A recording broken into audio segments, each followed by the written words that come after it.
This is Golf with Jay Delsing. A two-time All-American at UCLA. Competed in nearly 700 PGA Tour events, 7 professional wins to his credit. Over 30 years of professional golf experience. A member of the St. Louis Sports Hall of Fame and the Missouri Sports Hall of Fame. This is Golf with Jay Delsing.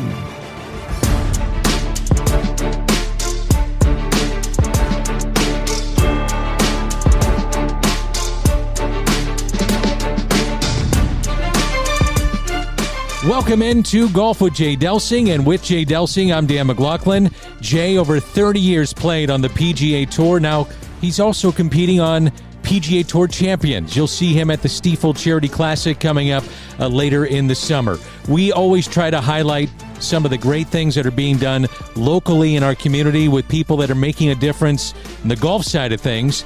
We'll visit with Ed Schwent, head professional at Old Hickory Golf Club. He's been doing that forever. And also Mike Leech, director of operations of the Valley. And that is folks that help out golf course maintenance workers who can't cover medical expenses.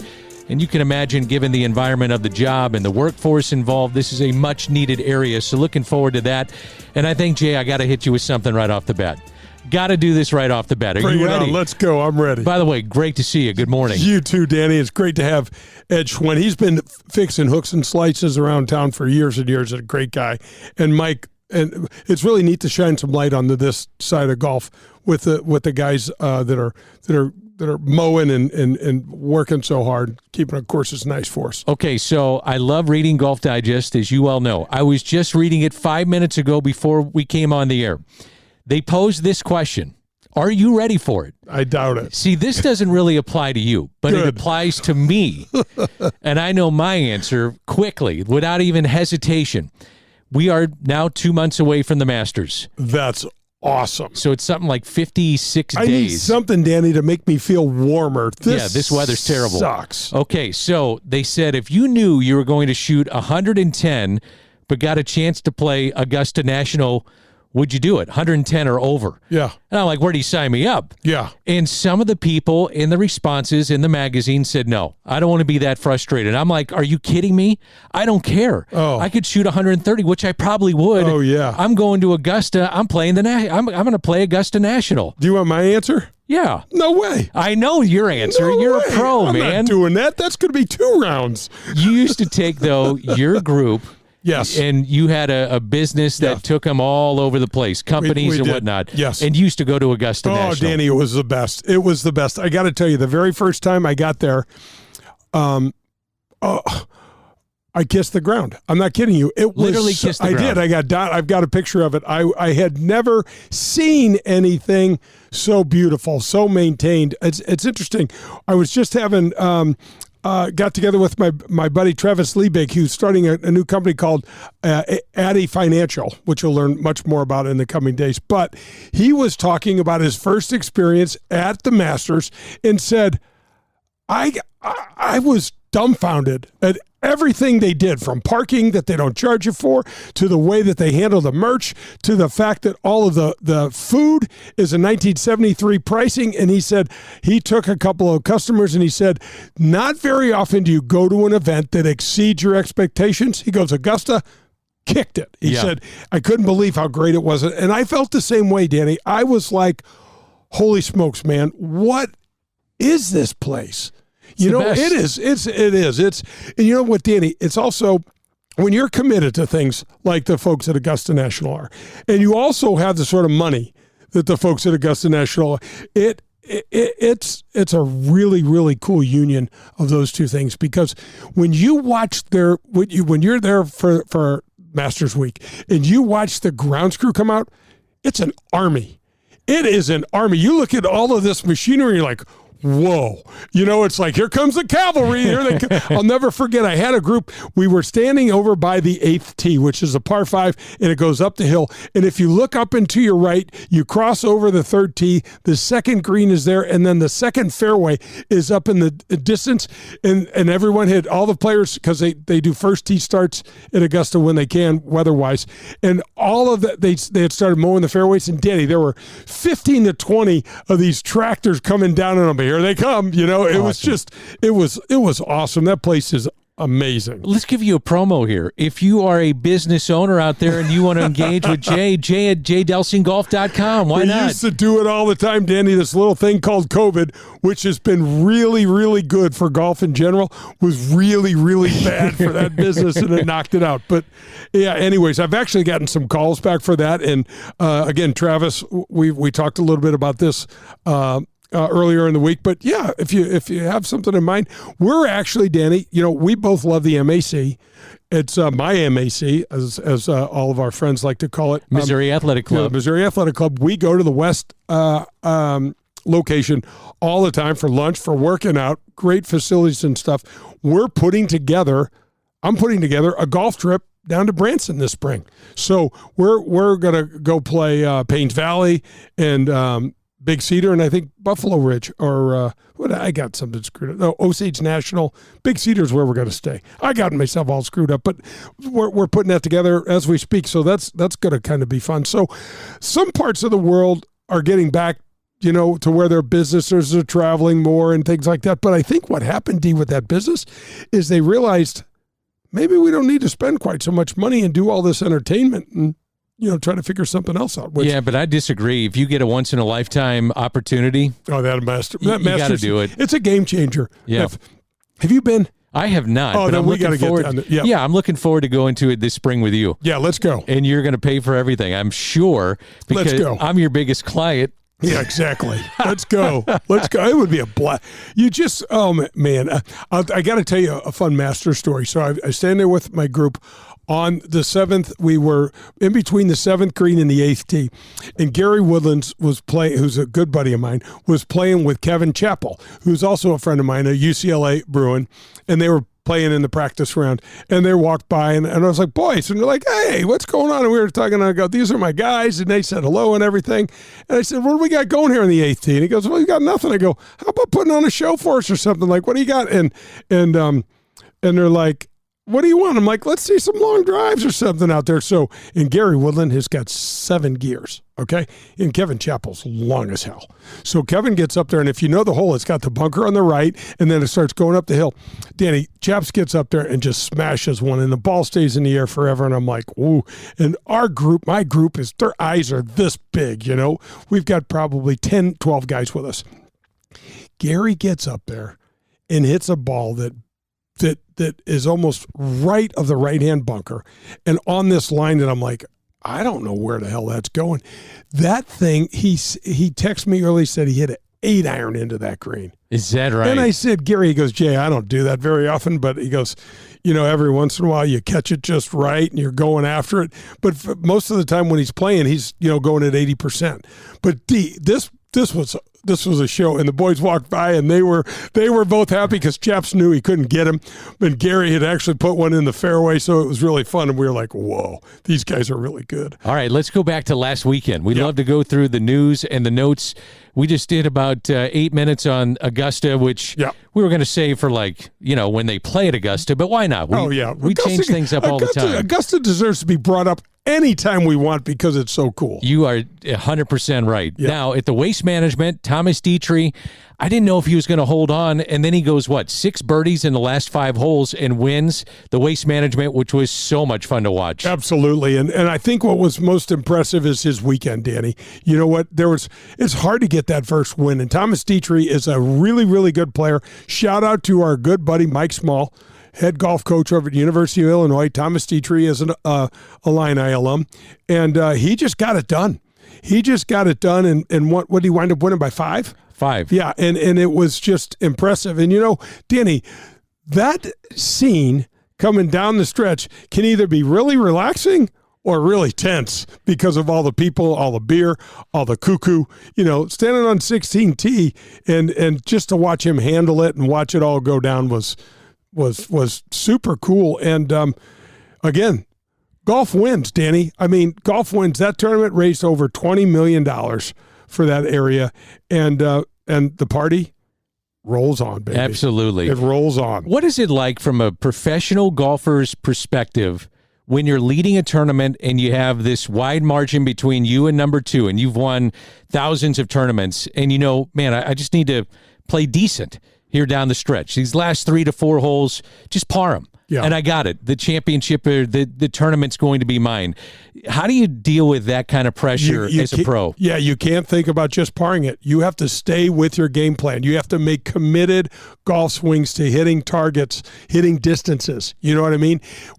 Danny, it's so obvious to me. When guys try to play for pars, they make bogeys. It's easy to make bogeys when you're trying to make birdies. That's how hard the game is. When you have it like that, you got to keep your foot on the gas. Now, do you have to hit driver on 17 because it can bring the water into play? No. You don't have to do that, but you're not going to sit there and try and hit your second shot just on the green 30 feet from the hole because you're likely to three-putt it because that hole location is so difficult. So there's just it's this mental. So what I say to people is you keep playing the way that it got you there. You do, because you never, ever know, Danny. I told this story 100 times. I was leading after 3 rounds at the Phoenix Open in like 95 or something like that. And I'm playing with Mark Calcavecchia and Jim Thorpe the last day and go out and I'm 1 under par after 6 holes and I got a 1-stroke lead. And Calc's got off to a funky start and he's like 3 over par. Calc birdies 9 of the last 12 holes. I shoot under par and lose. And people are like, how do you not win? I'm like, that's how you not win. Mm-hmm. And you know what I mean? What did you do wrong? But playing with him, Danny, and I can admit this now, you get caught up in the wash sometimes of this guy's holding shots, holding putts from all over the place. And it takes a lot of focus to stay in your lane, in your own space and keep going because, man, you know how hard it is. And all of a sudden, I mean, Danny, on the last hole of the tournament was over. The pin is in the back right of that green. He hits it 25 yards over the green, almost in the score's tent and holds it. Wow. Danny, you could put him there it's almost 10 impossible balls. to do. I know. You could put him there with 10 balls and he'll get 5 of them on the green. And when it matters, he holds it. And I looked at him, I'm like, dude, you should have just walked right across the lake on 18. You could have done it. He's like, I think I could have. I bet guys say, I'm not supposed to do it, and I don't do it, and I bet they're lying, but you have to scoreboard watch a little bit, don't you? 100%. 100%. But you have to be able to get in and out of that mindset. Like, don't get, you can hear it too, Danny. You know what? You can hear when guys are making birdies and you can feel that electricity and that energy. And you do scoreboard watch a little and to certain degrees, depending on what the 18th hole's like, you need to know what's going on. And like when you go to 18 at Pebble, dude, if you got a 2-stroke lead, you're not hitting driver on that hole. You're laying that thing up, and playing it as it's a true par 5. And Shane Lowry did that and still made birdie. So it's not like you can't make birdie, but you mitigate some of the risk, but you still have to play committed swings. You can't go, well, I could just hit it anywhere. Because you know what happens? It goes everywhere. That's right. And I think back to the PGA Championship in St. Louis at Belle Reve. Yeah.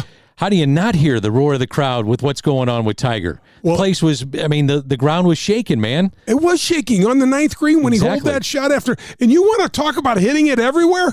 He hit it everywhere. He didn't hit one fairway on the front 9, folks. Shot 4 under par. It's amazing. And on 9, if you know Belle Reve at all, like Danny and I do, the 9th hole's a really difficult uphill par 4. He duck hooks this iron over there by the maintenance shed, swoops this thing out to the right and hooks this big hook on there and then makes like a 20-footer. And I swear, I thought that the world was coming to an end. The noise, the ground was shaking. And Danny, what's interesting for Tiger is there's Tiger sounds.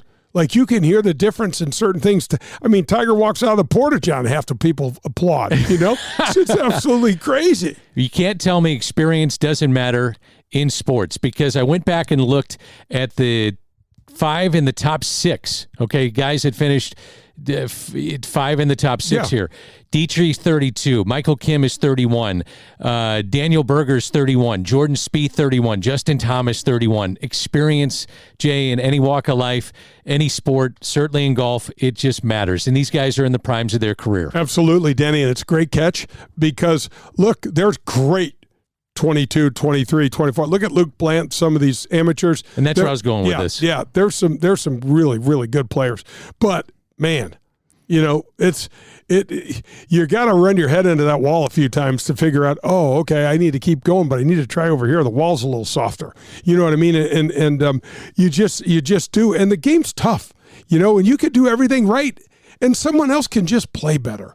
And that's, I mean, you know, if Dietrich goes out and shoots, instead of shooting, what he shoots, 65 the last day, instead of shooting 65, let's say he shoots 68, but you take one of the guys that finished second, Michael Kim, or one of those guys that finished second, Danny, if one of those guys goes off and shoots 63 or 2 or something, you're going to say, what, Dietrich, you lost the tournament? No.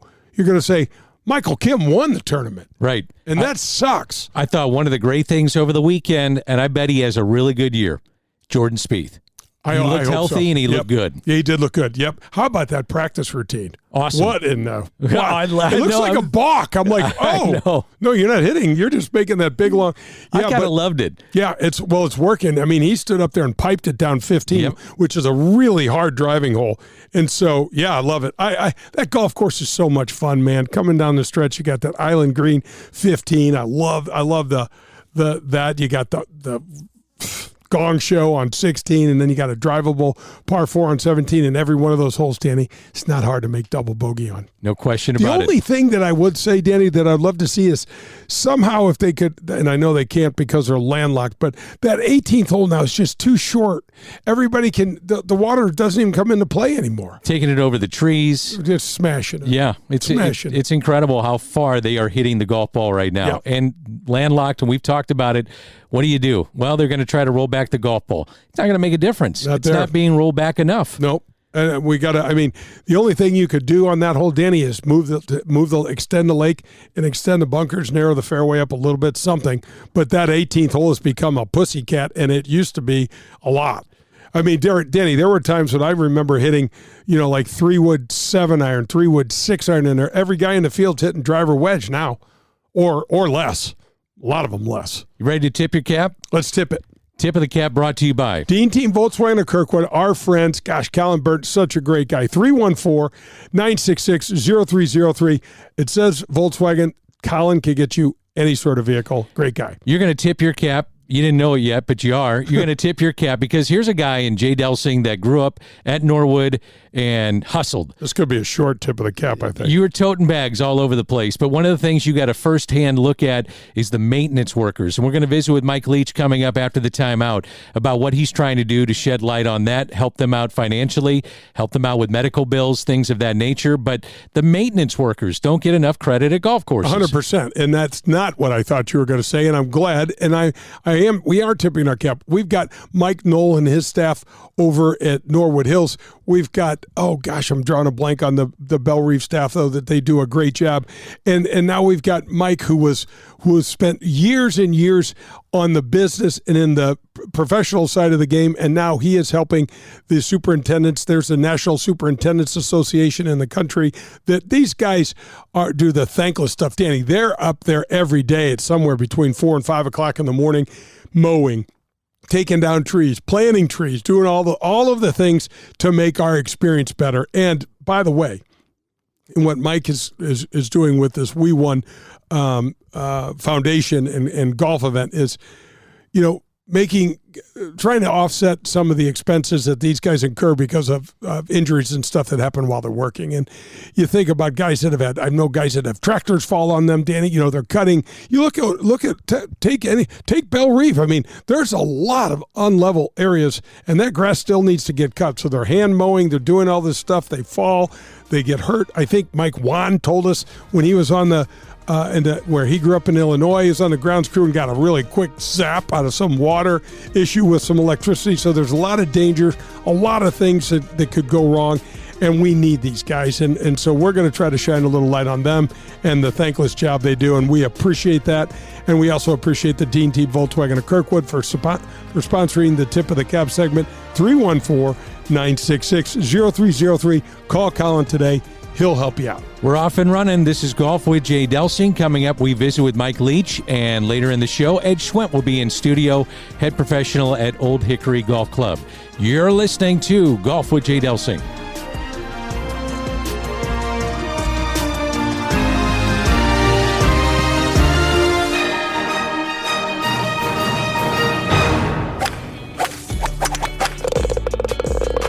On the tee, from Sweden, Annika Sörenstam. Hi, this is Annika, and you're listening to Golf with Jay Delsing. Are you driving an out-of-warranty car? It's only a matter of time before your out-of-warranty vehicle is in the shop costing you thousands of dollars. Auto repair costs are up nearly 20% from last year, which is 4 times the rate of inflation. If an unexpected breakdown happened today, would you be ready for that? Well, now you can be with a plan through CarShield. Even if your car is just over 3 years old, it's still prone to expensive costs. Your car is more than just getting you from point A to point B. Traveling by car is a way of life. From picking up your kids to going to a new restaurant, cars are a daily essential. When you enroll in a car protection plan through CarShield, you can look forward to the following. The price will never go up no matter how many claims you file, or no matter how high the mileage on your car increases. CarShield offers protection plans that start as low as $100 per month. That's $100 per month. They have repair coverage for up to 5,000 different parts of your vehicle. Plus, when your car breaks down and you're stuck on the side of the road, you get 24/7 coast-to-coast roadside assistance. You also get complimentary towing and rental car options. CarShield has my back when my car breaks down, and they can have yours too. Call CarShield today at 800-465-6550 or visit carshield.com. It's CarShield, proud sponsor of the Golf with Jay Delsing show. Hi, this is Adam Betts from Family Golf and Learning Center. At FGLC here in Kirkwood, we feature a double-decker driving range, 2 large grass tees with Tahoma Bermuda grass. You want to work on your short game? We have a short game area too, which features a 20,000 square foot green, 3 bunkers, and Zoysia surrounds. Also at Family Golf and Learning Center, don't forget about our 9-hole par 3 course, the indoor TrackMan simulators, and our performance center. If you're looking for the best golf instruction, regardless of skill, we can help. Find out more at FamilyGolfOnline.com. That's FamilyGolfOnline.com. Family Golf and Learning Center. We make St. Louis better at golf. Daugherty Business Solutions has been enhancing the business of our customers for the last 37 years. How do we do it? Through our expertise in technology, better use of data and analytics, artificial intelligence, and machine learning. We roll up our sleeves and collaborate. We build applications and effectively communicate with our partner clients to bring their goals and objectives to the finish line. Our award-winning Access Point program is a community game changer. With nearly 100 students in the program, mostly young African-American females are making between $55,000 and $60,000 per year right out of high school. That's right, $55,000 to $60,000 a year right after high school graduation. That's when they begin their training. CEO Ron Daugherty believes the talent is equally distributed, but access to that opportunity is not. So here's Access Point, providing more and more opportunity for those in and around our community. It's Daugherty Business Solutions. Golf with Jay Delsing is presented by SSM Health and Rehabilitation, Whitmore Country Club, CarShield, and Daugherty Business Solutions. This is Golf with Jay Delsing. You've heard me talking about the APT this year, but I want to help break down what this tour is all about. Firstly, it's the Amateurs Players Tour. I was lucky and privileged to have played golf on the PGA Tour.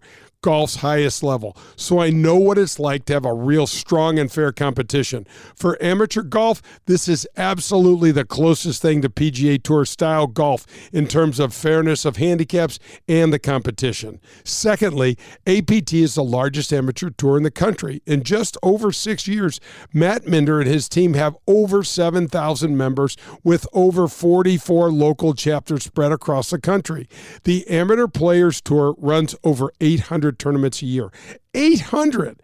That number alone tells you that they are doing something right. They play some premium golf courses around the country like Paynes Valley, Kiowa Island Ocean Course, and Torrey Pines South, and many more. Go to amateurplayerstour.com and find out for yourself. That's amateurplayerstour.com. This is Dan Politis, PGA Golf Professional, and you are listening to Golf with Jay Delsing and Danny Mack. I listen every week.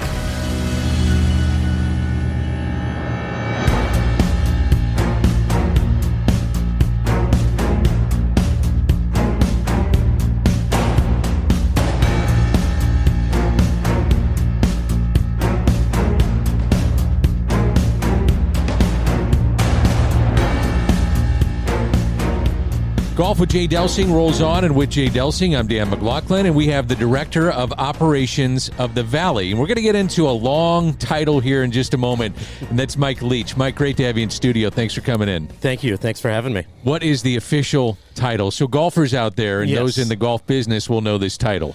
I'm the Director of Operations for the Mississippi Valley Golf Course Superintendents Association. It's a mouthful. That's a lot. That's a lot. So what does that mean?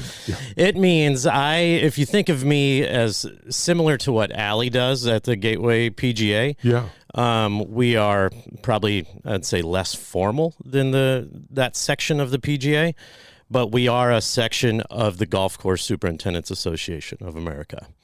So, Mike, give us a little background, because I know you love the game, but how did you get involved, and tell us kind of what you do, because we golfers just expect, so much. You talked about Allie and what their great staff does where their golf balls are out for us to hit, but you're taking care of the grounds, man. We want good greens. Right. Actually, Jay, I was a golf professional for 16 years at Algonquin Golf Club. Oh, okay. And I always got along very well with our superintendent, who is Rob Kick, who's now at St. Louis Country Club. And when this job came open, he thought, hey, this is probably a pretty good spot for somebody who knows how to run a golf tournament here and there and do some social media work, run their website, and do stuff like that. So he approached me. Actually, it was 2 Super Bowl Sundays ago, or 2 years ago on Super Bowl Sunday, and said, hey, I think this would be a good spot for you. And so here I am. The superintendents don't get enough credit, do they? Not nearly enough. And that's why I know you have a passion for them and trying to help them out, their families, all that comes into it. I do, absolutely. And let me just ask you this. If a superintendent walked into the doors of this studio and I said to them, give me your job description, what would you say to that? They'd say they're the director of stuff. Yeah. Because it's just about everything, right? Yeah. So it's about the parking lot. It's about getting the snow off the parking lot. It's about, stuff like that. We, as an association, we have students, we have assistants, we have affiliates, what we call, which would be a sponsor of our association, and equipment techs. So if you think about just the guys sharpening the blades of the mower, stuff like that, they play a big role in it. So. Mike, Danny and I play a lot at Norwood, and Mike Knoll is an absolute rock star. Legend. He could grow grass on the side of this wall if he wanted to. I mean, but unfortunately, you guys get you'll get more attention when something goes haywire than, some bad batch of chemicals, too much rain, not enough rain, but a tree falls, we got gophers, moles, we got, you guys are like. I know, we hear it all. And that's kind of what the passion that when I came on board, I started to see this. And I always knew that from working behind the counter in the pro shop, right? Is that I always got the complaints about the course, and then I'd have to relay it to Rob or whoever it might be on staff, and that's just not I was like, these guys, they hear every complaint secondhand, And it's tough. It's tough for them. I mean, we have a lot of rock stars in this area too. It's not easy growing grass in this area. This transitional, that's one of the things I wanted to talk about is that we're not warm enough to keep Bermuda. There's some. I'd love to talk to you about that because Memphis, 300 miles south of us, has done a really great job with some strands of Bermuda grass on the greens. But, man, in the summertime, when it gets Africa meltdown hot here, our bent grass struggles. Yeah, it does. And there's really no easy way to do it, right? You either go Bermuda or you go bent. And we haven't really dipped our toes into that Bermuda green situation yet here in St. Louis. I don't know that we ever will, but for a lot of different reasons. But bent struggles in the middle of the summer. Mike, isn't the main reason we don't go to Bermudas because of the cold, the degree of cold, and if it gets below X number, and I'm just going over this stuff because I know a very thin layer of information, but for the folks that wonder, if it gets below a certain degrees, the Bermuda will absolutely die, and all the greens or wherever this Bermuda is needs to be covered. Exactly. So take a good example would be last Sunday. We had a nice day. Yeah. And you could have played, right? Not if we had Bermuda greens; they'd be covered in tarps. So there's a lot of years in St. Louis where you can play 12 months out of the year. But if the greens were Bermuda, that wouldn't be a possibility. So what gave you the passion to help these men and women out behind the scenes? You talked about, relaying the issues that people might have with the golf course to them, but what gave you the passion behind the scenes to help them out? It's funny because I'm very close friends with Rob Kick, and he is the president of our association. He's on his last year of a 4-year term. But, and I didn't really, I guess I would say I had it when I was in the golf business as a golf professional. But once I got into this role, I saw it really quickly, like that these guys aren't getting nearly enough credit for what they do. So, and as I work closer with them, I see just the hard work that they put in. So tell us a little bit about the organization itself. How big? So is every single superintendent, whether it's a municipal golf course, whether it's a public golf course, maybe it's a semi-private to a private, is every single one of those folks part of your association? It's How everybody. big are you guys? Yeah, it's everybody. It's private, public, resort, whatever it may be. We have some members in Columbia. We go down to the Cape, up to Kirksville, some in the Metro East, but mainly just right here in St. Louis. And we have about 220 members. We are fully nonprofit.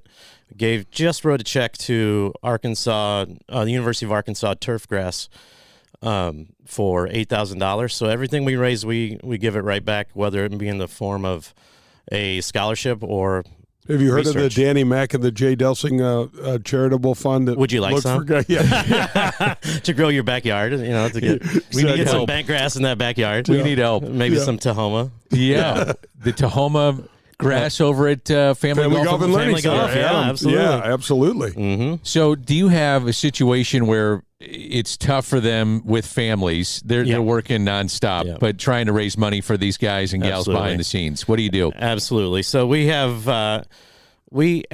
2 different events a year. We call them family nights, where families get involved, and we try to get the kids, the wives, everything there. But this year we are starting what we call a We Won Foundation golf fundraiser.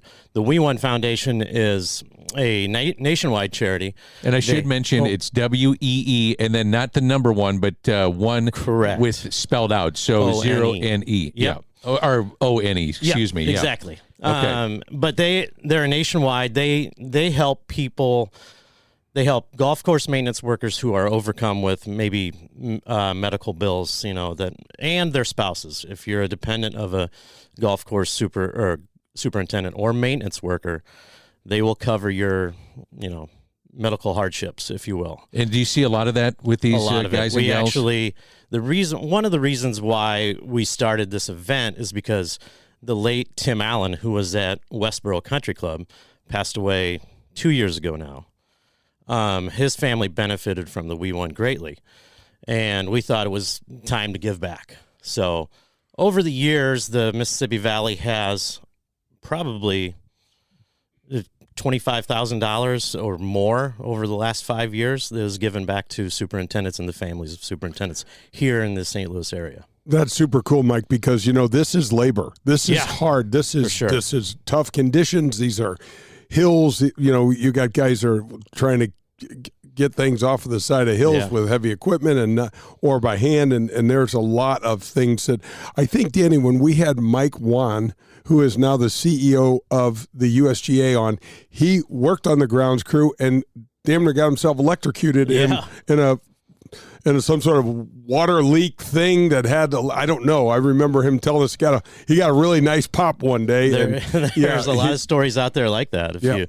Rob Ritchie used to be at Persimmon Woods, had a tractor roll over on him. I mean, just a lot of stories like that. And just, maybe even the sun exposure or just everything that goes into life, man. The labor. Yeah, absolutely. When are these events coming up? And tell us about the events to help raise money. Okay, the event We Won Foundation is fundraiser, is May the 12th at Boone Valley. None other than Boone Valley.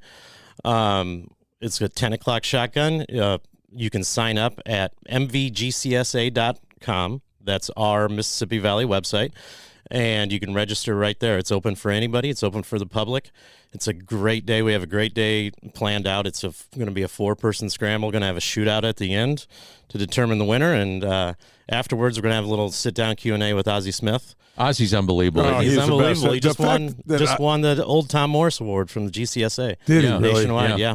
That's awesome. He's incredible. I mean, Jay, did you ever imagine that Ozzie Smith would be, and you are in many ways the face of golf here in this area, so did you ever, now you may be, usurped by Ozzie. I'm just saying. I should be, and I'm glad to be. No, but having someone like Ozzie take up our causes for the game of golf, he loves the game, and I mean, here's a guy that when you get to know him and you know his heart, he could have done anything. But the fact that he fell in love with the game of golf and he didn't really start playing until he got finished with an all-star Hall of Fame baseball career. Yeah, the guy's a rock star, man. I just got back from San Diego for the national GCSA show, and Ozzie was there at our hospitality night because he was receiving that Old Tom Morris Award the next day, and he and Vince Coleman showed up, shook hands, gave hugs, took pictures. And he's going to do the Q&A for you guys. He's going to do the Q&A for us. And let's give that date again out at Boone Valley. May 12th. This year, it's 10 o'clock shotgun.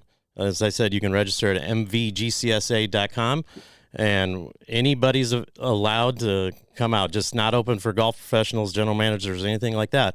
It's anybody, general public. What a treat. We're raising money for a great cause, and there's so many people out here that have not ever played Boone Valley and heard about Boone Valley. What a great opportunity to see what a nice job the Taylor family, the Kindle family, they just, this place is exactly. Sitting down with those guys talking about this event, I've ran golf events for 21 years now. I was taken back. What's different level what's stuff. going to happen on May the 12th is going to be pretty nice. Thanks for coming in. We appreciate it. You're welcome. Thank you guys for having me. That's Mike Leetch, Director of Operations of the Valley. Again, MVGCSA, hosting at Boone Valley. And again, that's on May 12th. And you're listening to... Yes, you have something to say? Nope, that's it. That's it. I'm done. You're listening to Golf with Jay Delsing.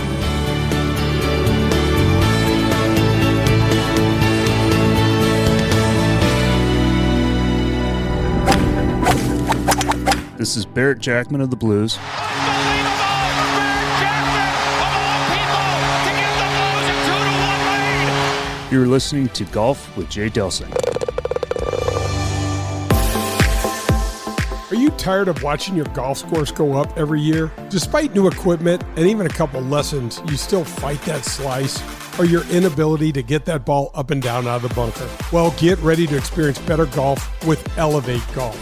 At Elevate Golf, we're changing the way golfers practice with our innovative and data-driven approach to learning and, most importantly, improving. We have an array of membership options where you can find the perfect fit for your golf, your lifestyle, and your budget. Whether you start in our full-service gym, the short game area that has real sand bunker, or one of our 7 TrackMan simulator bays, the team at Elevate Golf will do a complete assessment of you and your game, which is crucial because if you don't know where you're starting from, it's nearly impossible to attain a goal or a new level. Call us today at 636-265-0557 or visit us at elevategolf.com. That's ELV, the number 8, golf.com. Contact us today and get ready to play better golf. For the best in Italian cuisine in St. Louis, look no further than Paul Manno's, located in Chesterfield. It's traditional Italian cooking, and their best ingredient, it's their tradition. It's cooking like Paul's grandmother used to make and like his mother still prepares today. There are no corners cut at Paul Manno's. From greeting you at the door to the pasta you'll share with your family, Paul Manno's is committed to bringing you their very best anytime you share a meal at their place. It's Paul Manno's, located in Chesterfield. Hey folks, we just opened the Jay Delsing Golf Shop. If you need anything golf related, you need a hoodie, you need a visor, you need a quarter zip. My daughter Gemma has spearheaded this effort and I so appreciate all of her help. But we are live and we are ready to get you into some golf gear. Folks, know this, with every single purchase, I will be donating either to the Western Golf Association in support of the Evans Scholarship Program or to Folds of Honor and the great Lieutenant Colonel Dan Rooney. So everything that you buy from me, we're going to make a donation to those great causes. Thanks for checking it out. It's JDelsingGolfShop.com. Golf with Jay Delsing is presented by People's National Bank, Powers Insurance, and Pro-Am Golf. This is Golf with Jay Delsing.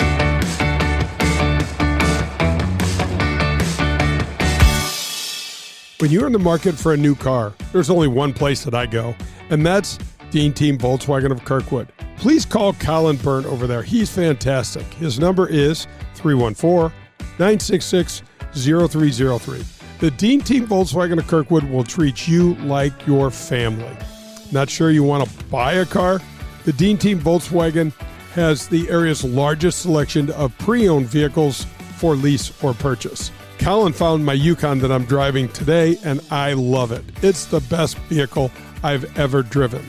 My daughter Jo is on her 3rd Volkswagen. She just took her car to service to get an oil change, and she said to me, and I'm quoting, "Dad, these guys are so nice, and they took such great care of me. They made sure her car was in great shape to get her back to school." Dean Team Volkswagen of Kirkwood, the official vehicle provider of the Golf with Jay Delsing show.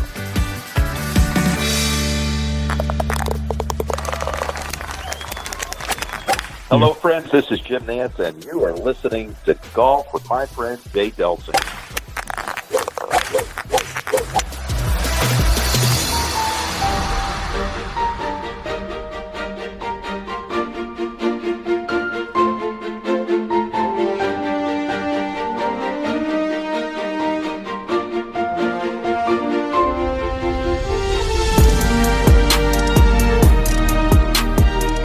Many thanks to Mike Leech. He is the Director of Operations of the Valley. And again, We Won Foundation.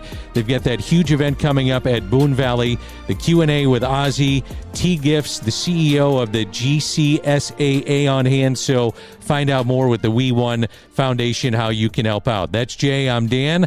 Jay, before we get into some more golf talk, let's give away some golf balls. Yeah, absolutely. Denny, our hats off to Ozzy Smith. Really? I mean, come on, Maz. I mean, does he have just a heart for it's just it is the such golf a benefit. Bug caught him, that's for sure. Oh, man, I'll say, and thank God for all of us Yeah. and all the money he's raised. Anyway, we'll get into Ozzy later, but that's super cool that he got that Old Tom Morris Award.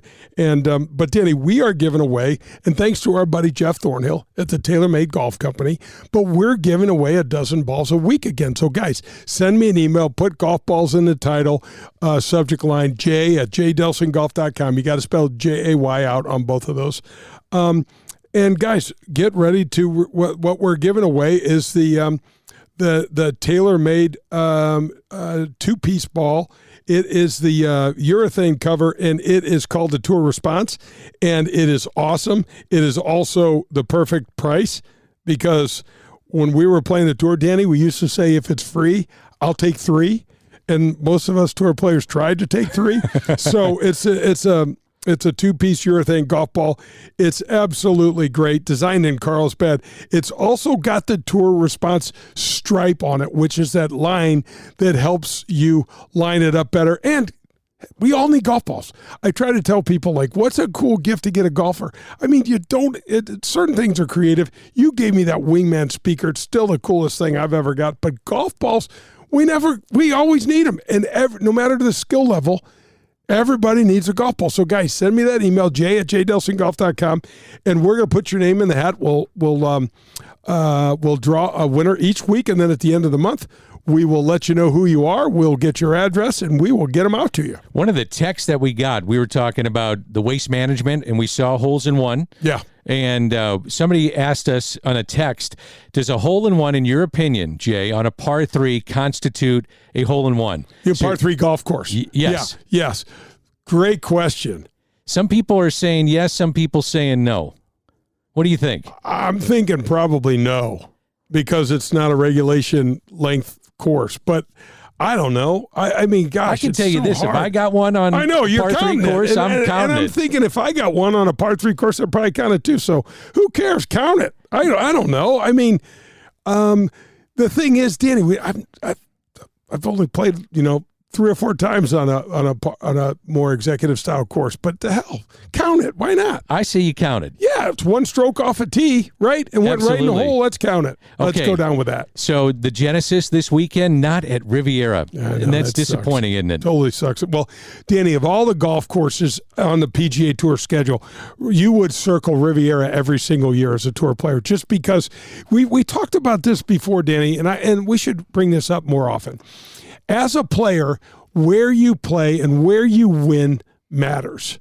I remember when we had Dottie Pepper on the show, and we talked about some of her championships that she has won.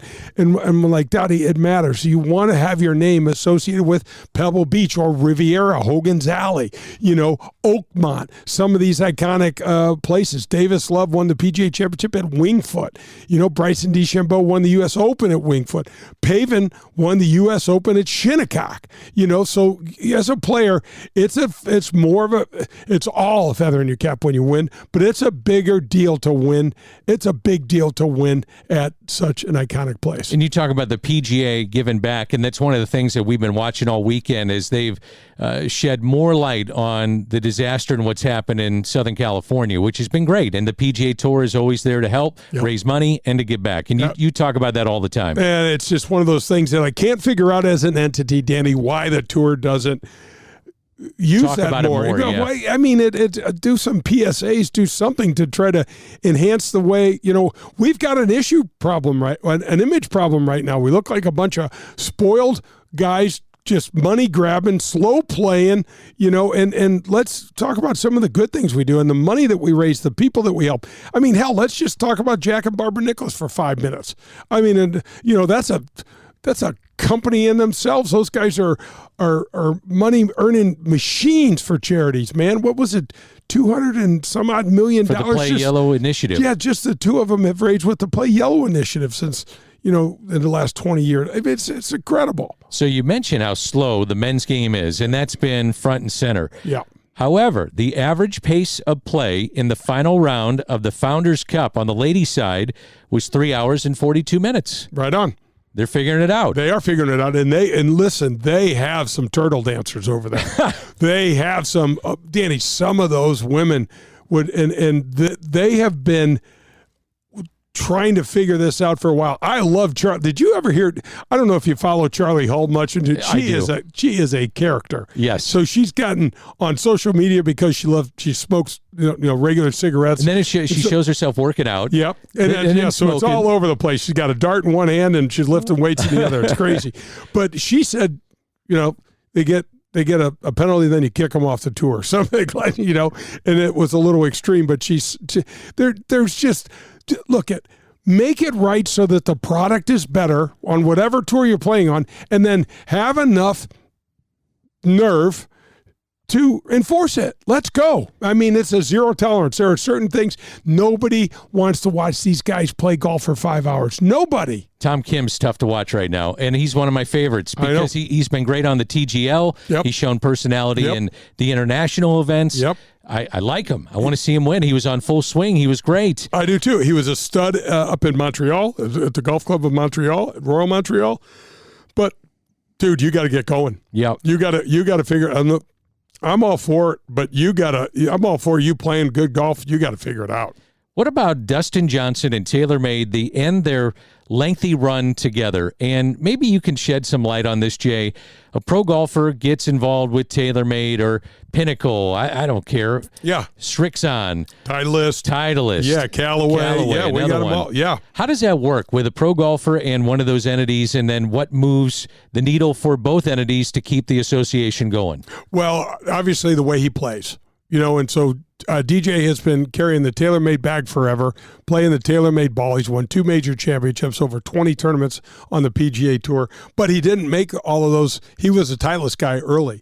And what happens, D, is that you wind up doing these contractual deals. You do these contracts, and then you have to play their equipment. You carry their bag. You do some promotional stuff for them, and then they have incentives. Like if you win the Masters, when DJ won the Masters, I'm sure he got several $1 million bonus for winning the Masters. Things like that.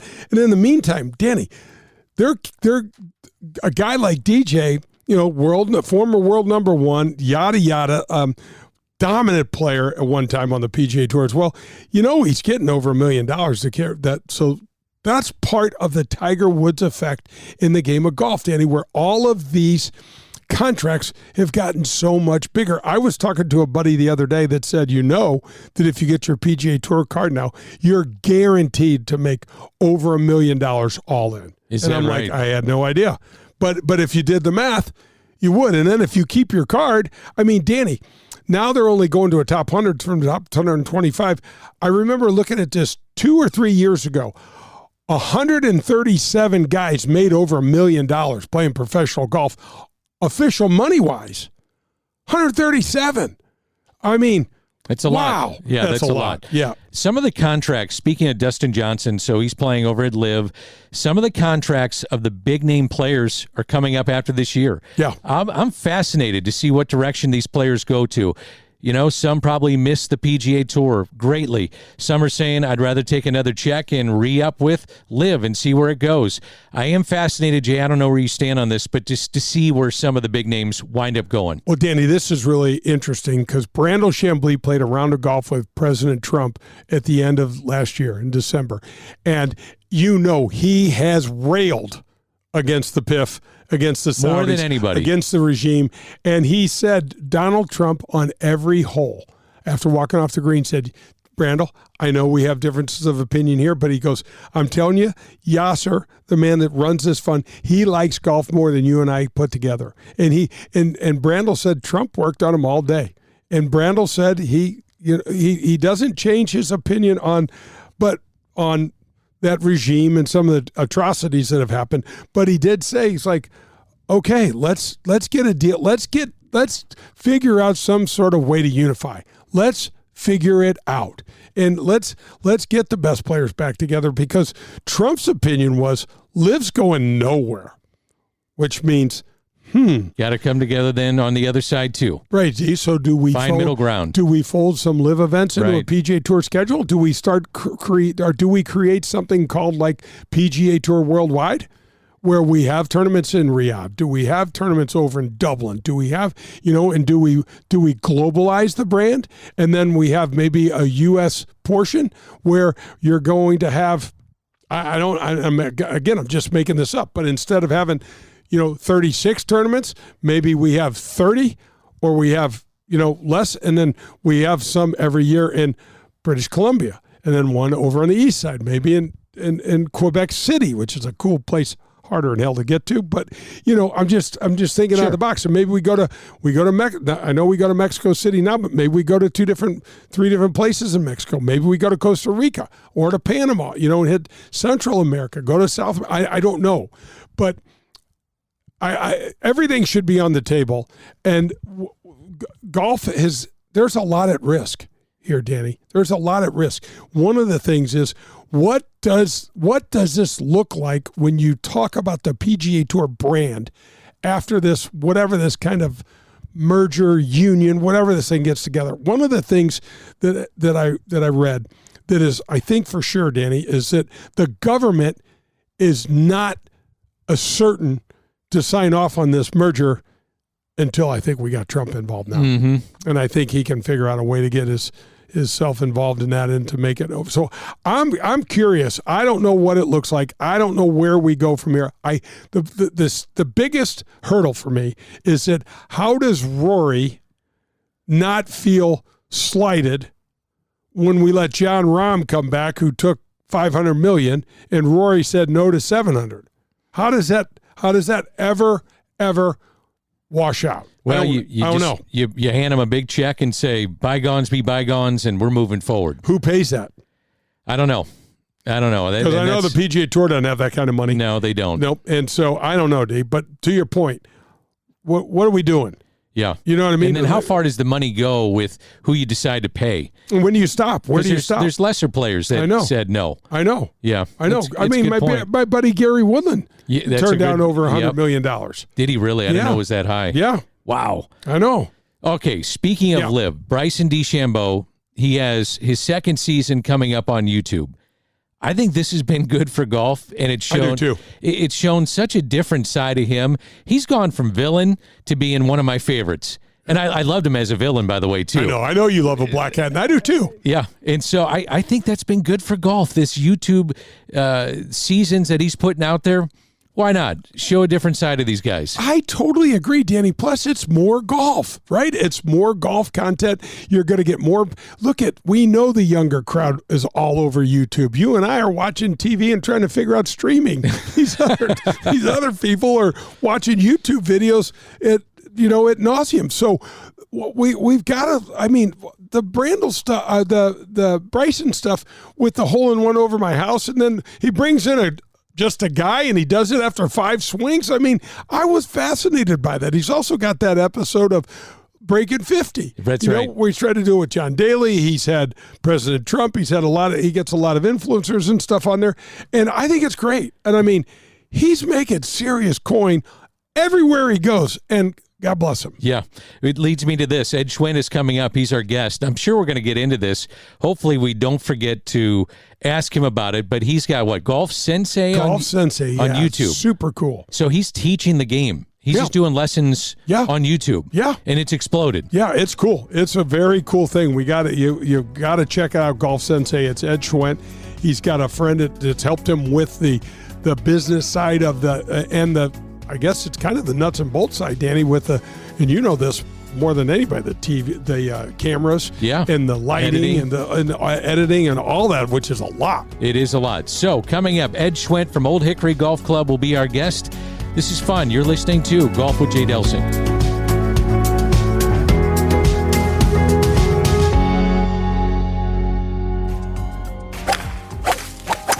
This is Matt Minder with the Amateur Players Tour, and you're listening to Golf with Jay Delsing. As you know from hearing Danny and I talk about Marcone for the last 3 years, you know how philanthropic they are. Whether it's their undying support for first responders, the backstoppers, or our wonderful military heroes, Marcone is leading our community in supporting the police, fire, first responders, or the military. From Wreaths Across America to the Marcone First Responders viewing deck at the Stiefel Charity Classic, Marcone is there, making a difference in our community any way they can. That's Marcone, the largest supplier of General Electric parts in North America and proud supporter of the Golf with Jay Delsing show. WXOS HD1 East St. Louis 101 ESPN is driven by Auto Centers Nissan, home of the lifetime warranty and 30-day return. Recently, my nephew called me and said his basement had flooded and all the hardwood, carpet, and flooring had to be replaced. I told him I have the perfect place for you to go. At Jerseyville Flooring and Furniture, this second-generation family-owned business treats everyone just like their family. Jared Capps is continuing his mom and dad's 50-year business tradition where honesty, transparency, and service carry the day. My nephew loved the luxury vinyl product. Jerseyville Flooring and Furniture has the largest selection in the area. Whether you prefer Mohawk and the wide variety of their product lines, I love the Rev Wood product, by the way, or Karastan or Pergo Elements line, Jerseyville Flooring and Furniture will literally have you covered. You have pets? Let Jared tell you about the many sustainable flooring and carpet options that are pet-friendly but also easily maintained to keep your floors looking great every day. And don't forget about their huge selection of Lazy Boy recliners. They are awesome and one of the biggest selections in the Midwest. Call them today at 618-936-0536 and get your free estimate or set up a consultation with one of their experts. You can also go to jerseyvillecarpetandfurniture.net. Proud sponsor of Golf with Jay Delsing. This is Adam Betts from Family Golf and Learning Center located in Kirkwood. Our motto is play your best golf. We have the best instruction for every skill level. 2 female instructors along with our 8 PGA instructors. We're there for the kids and the adults who are starting to play and trying to refine their game. Family Golf and Learning Center features a double-decker driving range, grass tees, and a short game area, along with indoor simulators and a performance center. That's not all. Don't forget about our Back Nine Bar and Grill. Find out how we can help you and your family. Head to FamilyGolfOnline.com. That's FamilyGolfOnline.com. It's Family Golf and Learning Center, where we make St. Louis better at golf. Do you realize that the Gateway section and the over 350 men and women are here to serve you in any way they can? Whether it's running your member guest, getting the driving range prep for your next practice session, or maybe just you and your girl getting in a quick 9 and then dinner after work. The Gateway PGA professionals are here for you. I bet you didn't realize the Gateway section, one of the 41 sections around this great country, has been rated in the top 3 in many of the most important categories. Your Gateway or Great Way section, as it's affectionately known, is here for you to help you any way possible. The Gateway section of PGA Golf Professional, here to assist you with all of your golfing needs. You can visit them at gatewaypga.org and make sure you look for some of these other cool programs. PGA Reach, the PGA Junior League, or the award-winning PGA Hope program that helps our veterans.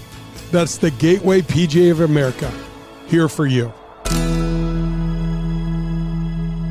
This is Golf with Jay Delsing, rated as the #1 golf show in the Midwest. Now let's get back to Jay and Dan.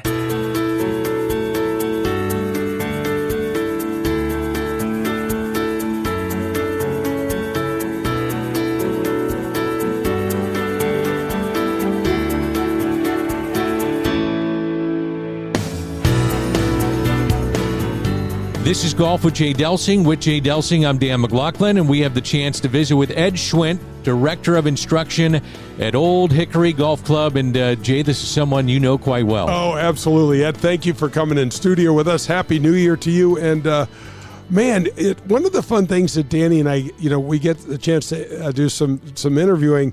It's so fun to look at your accomplishments. And I mean, where should we start? Because we could go back as far as SLU University, but talk to us a little bit about how you fell in love with the game and your early start in the game. Sure.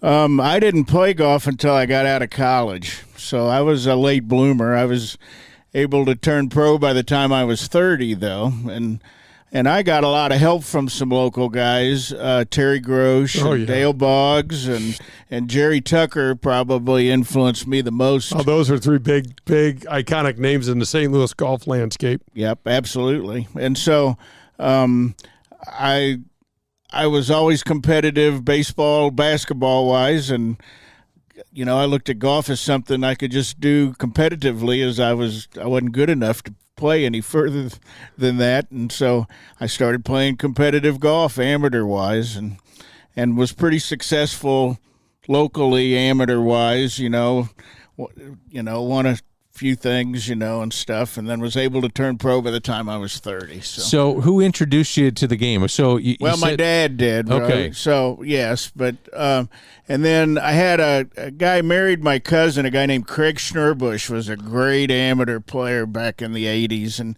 he died, 20 years ago, I guess now, of cancer at a very young age in his 40s. And too young, yes. Yeah, and so I caddied for him a little bit when I first got out of college, and so that kind of got me hooked on it too, because he was playing with Don Bliss and Holgreave and all them guys, and I got to see a lot of.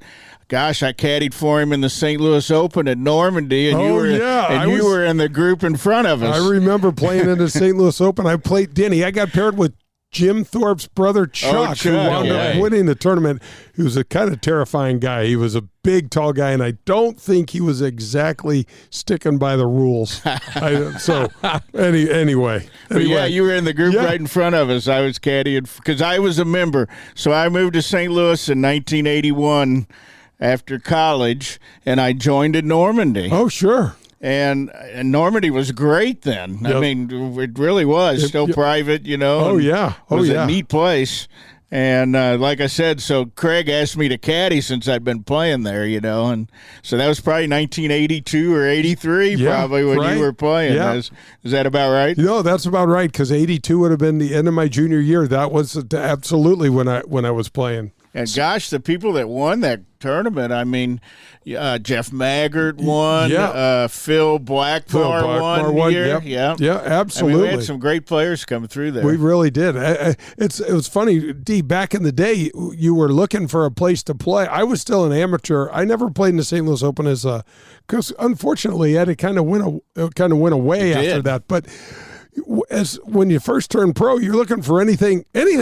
Anybody's paying money, you're going to go play somewhere. So well, that's what happened to me then. By the time I was 30 and I turned pro, I started playing mini tours. I went to Florida in the winter. I won 9 times down in Florida on the mini tour thing. That's awesome. So, and I played. The last year they had the St. Louis Open was actually I believe either the first or second year that Fox Run opened up, and they had it at Fox Run, and I played. Michael Campbell won. Oh, yeah, wow. And I played the first 2 rounds with Michael Campbell out at US Fox Open, Run. Yeah, US absolutely. Open champ. Yep. So, Ed, how did, instruction find you, or did you find it? I always wanted to coach. I thought when I was in college I wanted to be a basketball coach. That was my first love, was basketball.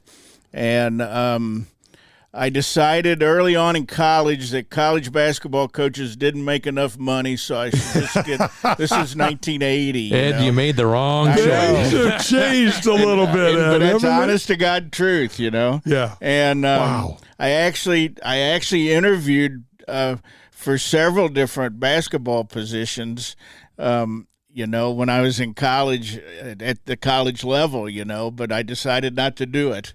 And I ended up working for an aluminum rolling mill as a salesman, and they back then they kept downsizing staffs. I started out with 2 states, ended up with 9 states, and then I ended up with 9 states in Mexico.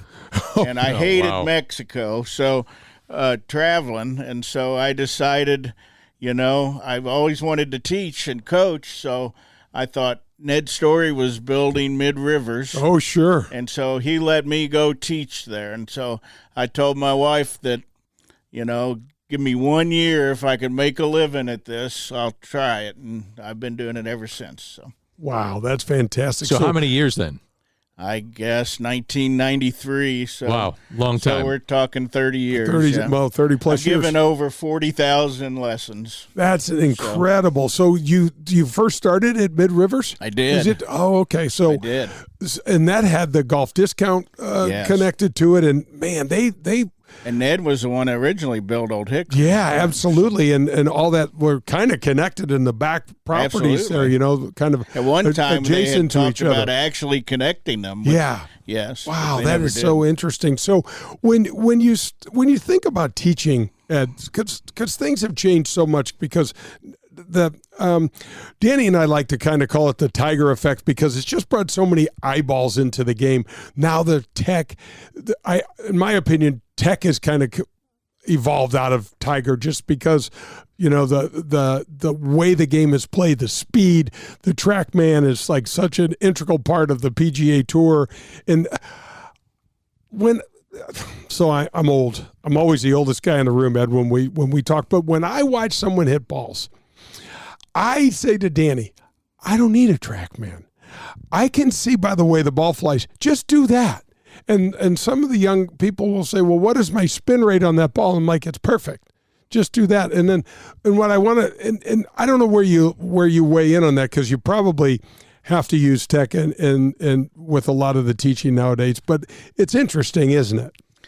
Yes, I was the first one in our area to have a TrackMan and use it. I don't need it. I'll say I don't need it. There's one parameter on TrackMan that I was unable to see that I've learned a lot with TrackMan, and it's angle of attack. Right. And low point, whatever you want to call it. And folks, what that means is how much are you hitting down on the ball? And what's most important probably, Ed, for folks is with your driver, are you actually hitting up on the ball as opposed to hitting down? It seems like it's much more obvious than this, but it's really not. No, it's not. And interesting. I mean, we were taught to look at divots in Yes. the old days, and stuff. But what I've learned with that is that I've seen people that hit up on it with their irons and still take a divot, and so I've really learned a lot with the angle of attack on TrackMan. But the path and the face, I can see all that. I mean, if you've stood behind as many people as we've had and watched them hit balls, I mean, my eyes work like a slow motion camera anyway. So yeah. So I can see everything in the club and stuff, but I did learn a lot with that. And then the other thing about TrackMan, though, Jay, that is fascinating to me and why I think you see so many young players come right out of college and can compete. That used to be, until you were 30 years old, you weren't smart enough to be on tour. Would you agree with that? Right. Oh, yeah. But now, man, at 18, they can come out in 18, 19, 20, and look they what can compete. Look what Nick O'Hare did. I mean, or Jordan Spieth. Yeah, or I mean, whatever. Yeah, right. Scotty Scheffler finished 20th when he was 15 years old at the Byron Nelson. Right. Yeah. Our guest, by the way. Oh, go ahead. You wanted to say something else. Yeah, I will. But so what's happened with these guys is they're using TrackMan, but they're practicing every day on the combine, the TrackMan combine. For a young player, in my opinion, it's amazing because all it gives them is a target and a carry distance. And so that's how they're practicing. Yep. And so their caddy says, you got 187, you hit it at the guy in the red shirt, and they see no bunkers, they see no hazards. It's just a numbers game, and TrackMan teaches them that on the combine. Ed Schwent, pretty interesting. Yeah, it is. Ed Schwent is our guest, director of instruction at Old Hickory Golf Club, and you mentioned you've given over 40,000 lessons. Do you have a general theory on how you like to teach? So I guess it's got to be a little bit different when you have a newcomer to those that have had some experience to the golfer that's very good. But do you have a theory on how you like to teach? Sure. It's not much different, frankly. I kind of treat everybody the same, whether they're a beginner or I work with a lot of competitive players, male and female. And it's still the fundamentals is what you have to focus on. There's so many preferences in golf. There's very few fundamentals, but there's, a zillion preferences that might help one guy and not somebody else. But, set up, having a correct path and having a correct face and keeping the club in front of you, I guess, are my 4 principles. And, whether you're talking chipping, pitching, putting, or full swing, those are still what it boils down to. And then that's what I focus on. It's interesting, and I said Nick O'Hearn. Nick, I'm aged myself. Nick Dunlop is who I was talking about, who came out, won the American Express as an amateur, and then went on to win another event on the PGA Tour. So Ed, if someone were to come to get a lesson from you, and let's say, you have a beginner where you're basically teaching them how to put their hands on the club. Do you have anything that in your mind is the most important thing for a beginner? Sure. I think as a player gets better, I think club face awareness is the most important. But I think at a beginner, if I can get them to swing on the correct path early on, the club face gets in the way sometimes, and they hit enough good ones. Yes. Does that make sense? Yeah, no, absolutely. So I do think it gravitates as from a beginner setup and path is probably what I work on the most. And then with an accomplished player, usually their path is at least consistent. They might be swinging left a little, a couple degrees, or right a couple of degrees, but they're doing it the same way every time. And then it's much more club face awareness where they have trouble. Yeah. So. You still enjoy it?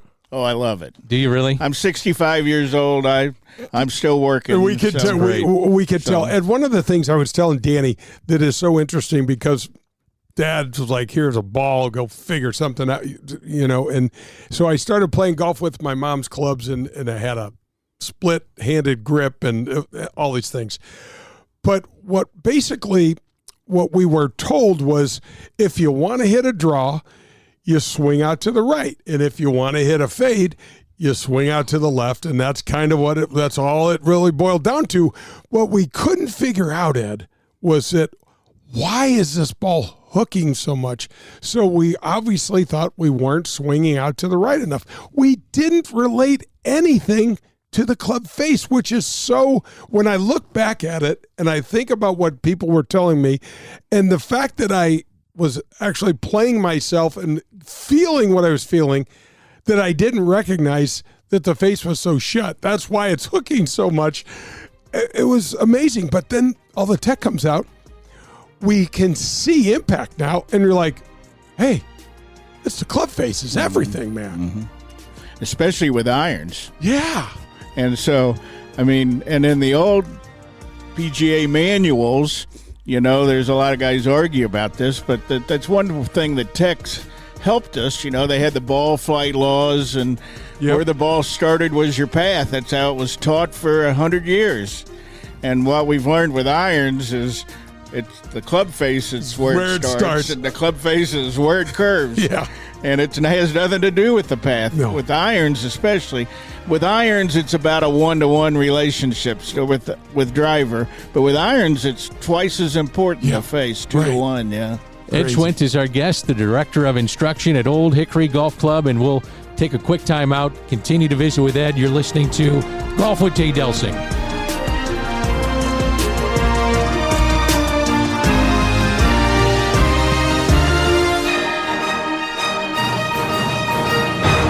You're listening to Golf with Jay Delsing, brought to you by CarShield and Doherty Business Solutions, every Sunday morning from 8 to 10. It features top guests, tips from a PGA Tour player, and the latest news and notes from around the world of golf. This is Golf with Jay Delsing. Okay, so you've heard me talk about the best community bank in St. Louis.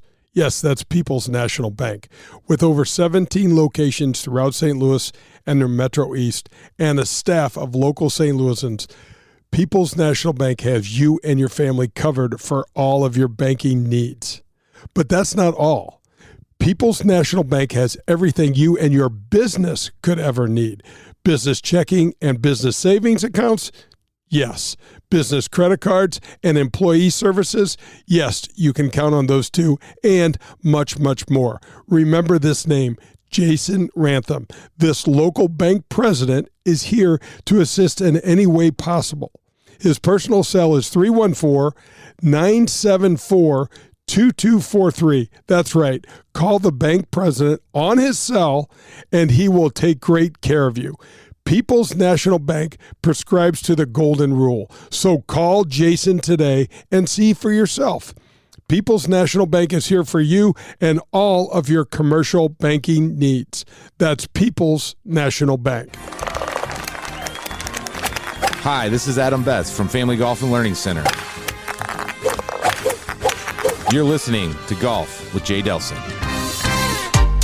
A professional golfer, as you watch on TV every Sunday afternoon, never ventures onto the course without his trusted caddy. This was true for me for my entire career. I want you to think of Powers Insurance as your insurance caddy that you never had. Just as my golf caddy helped me to assess risk on the golf course, Powers Insurance can do the same for you in your busy and complicated life. Tim Davis, COO at Powers Insurance, did exactly that for me and saved me over 50% on one of my coverages. A good insurance risk advisor can help you know when to take a chance or when it may be smarter to take a little more club. Give the folks at Powers Insurance a call and get a caddy for all of your insurance needs. Call them at 314-725-1414. That's 314-725-1414. That's Powers Insurance. Golf with Jay Delsing is presented by Family Golf and Learning Center, Jerseyville Carpet and Furniture, the Gateway section of the PGA, and Marcone. This is Golf with Jay Delsing. The game of golf is booming in popularity. All of our measurables are at or near all-time record levels. Remember this name for any and all of your golf needs. It's Pro-Am Golf. You need lessons? Tom DeGrand continues to provide our area with top-level instructions. His 40-plus years of experience matter. What about a golf gift for that someone special in your life? Maybe it's shoes, clothing, or golf's latest tech. Yes, sir, Pro-Am Golf has you covered. This family-owned and operated business has been serving our community for the last 45-plus years. You can visit Pro-Am Golf at proamgolfusa.com or do like I do. Go over to the Brentwood location and meet the DeGrands yourself. You won't be disappointed.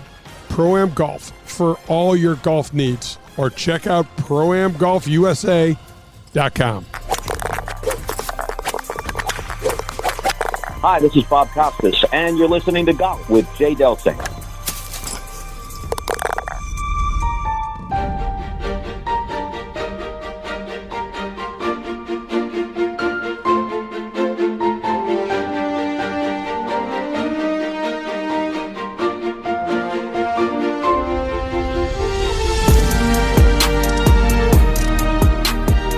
This is Golf with Jay Delsing. That's Jay, I'm Dan, and our guest is Ed Schwent, Director of Instruction at Old Hickory Golf Club.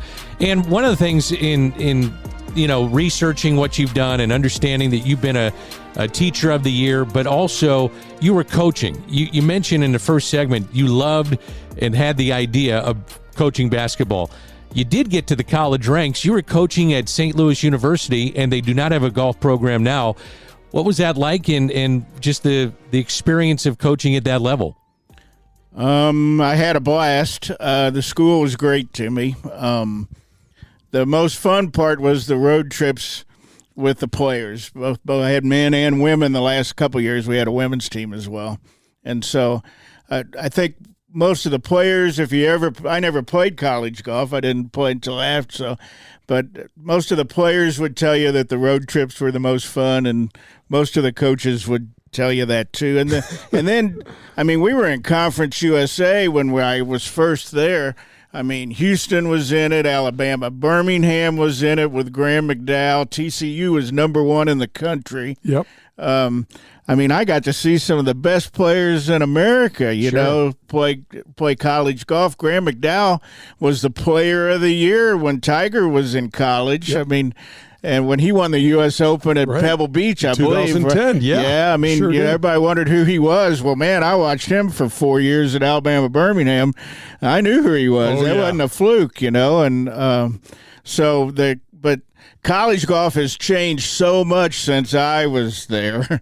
I mean, it was still, I was part-time when I first started at SLU the first couple of years. I mean, and most of the college coaches in the country were part-time. What kind of budget did you guys have? I had a $100,000 a year budget. Wow. And that was travel, everything. That's the whole 9 yards. Yes. What was your home course? Gateway National. Okay. Which was fabulous. Tim Crowley was a principal there at that time, and he was actually the very first scholarship player ever at St. Louis University. Wow. Gosh, back in the 70s probably. And I think he played for Jim Bakken. Jim Bakken was Jim the coach. Bakken. Wow. How about that? Yeah. I know. Wow, that's a name out of the past. So Ed, what happened with St. Louis University and that program? Because it's kind of interesting, because what Troy has done, Troy Haldeman, what he's done at UMSL is wonderful. He's got the men's and the women's team, and they're both nationally ranked, and they compete almost every year for national championships. Frank, and so is Lindenwood, Yeah. frankly, for the last 20 years as well. So, and we were getting pretty successful at SLU. My last couple years there, our teams were pretty good. I mean, we got to where we were probably ranked in the 50 to 70 range in the country. When I got there, we were last. I mean, 300th or whatever. And the way strength of schedule goes in terms of rankings, we really couldn't get in any quality tournaments to get ranked higher than that. Does that? It makes total sense. Nobody wanted to play. I mean, frankly, the year before I left, Missouri finally invited us to their tournament at the Missouri Bluffs, and we won. Did you? That's awesome. My guys won. We had a pretty nice party that night. And love it. And we didn't get invited back because all the schools were mad at them for having us there, because it hurt all the other Big 12 at that time. Schools, it hurt their strength of schedule because we weren't ranked that high, and we beat them all. So, but gosh, the facilities now. I mean, I saw where Alabama I think they spent $19 million or something like that on a practice facility. The practice facility in Missouri now. How about what the Wadsworth have done down there? Just unbelievable. And you great probably family played with him too. With Eddie and Donnie. They're just a great family. And me just too. A great family. Ed, when you recruited, and I guess it's kind of a two-part question, did you find that there was talent in St. Louis, or did you have to go south in some of the warmer places to find really good players? Yes. Okay. Both, huh? It's both, yeah. I mean, I brought a kid named Evan Frederick up from Destin, Florida, that ended up being a 4-time academic All-American, and got beat in the finals by Moore. Last name's Moore, played on tour forever. Oh, Tommy Moore? No, Ryan Moore. Ryan Moore. Oh, yeah, Ryan Moore, who won the U.S. Your U.S. and Amateur. the Pub Links. So he beat Evan in the Pub Links in the final. Evan hit it out of bounds on the 16th hole, or he would have beat him. Oh, gosh. And so, I mean, that's how good a player he was. And then I had a kid named Ryan Bleckley from St. Louis. That's an awful good player. I had a kid from Ireland. But that was Barry O'Neill, great players, tried to play mini tours for years since. He was caddying at St. Louis Country Club. I didn't recruit him from Ireland, but he was caddying at St. Louis Country Club. Everybody said, man, you ought to see this kid play. And so I did, and so he came and played. And like I said, we had an awful good – we won 7 tournaments one year, I mean, we really had a good program. But to be – especially from the state school, we were private, especially from the state school. I have a lot of opinions on this, but I think there's too many foreign kids playing golf in college in the U.S. And especially at state schools with state money, boy, I would sure like to see that scholarship money going to local kids and U.S. kids. And, I mean, I root for the U.S. in the Ryder Cup and the President's Cup, and I don't know that we should be educating the world. We should be beating the world. That's my opinion.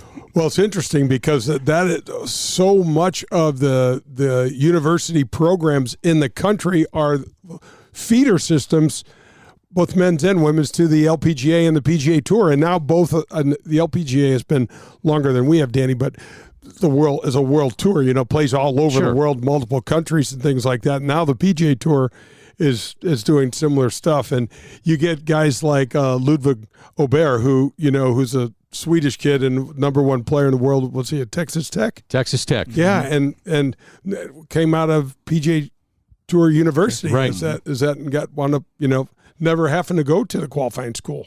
Right, and I just saw that they've just announced that they're going to have 10 exemptions now next year in the PGA Tour. Yeah.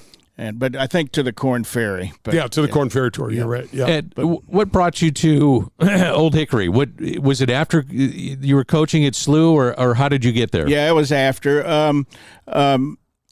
With Gateway National, Walters Management, Jeff Smith, and them were very beneficial to our SLU program. And when I decided to get out of coaching, I frankly wasn't making enough money eventually. Doing it is a reason why I decided to leave before they'd canceled the program.